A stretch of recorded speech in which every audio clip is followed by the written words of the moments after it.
Hi everyone and welcome to the Advanced Installer YouTube channel. In this video, I want to introduce a new security improvement added to the Advanced Installer, one that is designed to protect your custom actions from tampering. Let's start with the following scenario. Let's suppose you create a custom action for your installer that will be extracted to disk and executed during installation. There is a risk that someone could modify that file before it runs. Until now, the installation ended up running the modified file with elevated privileges.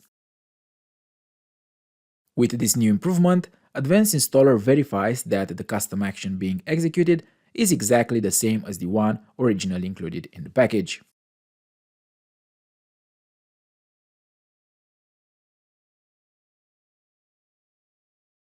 If any modification is detected, the setup automatically fails to prevent any potential security issue.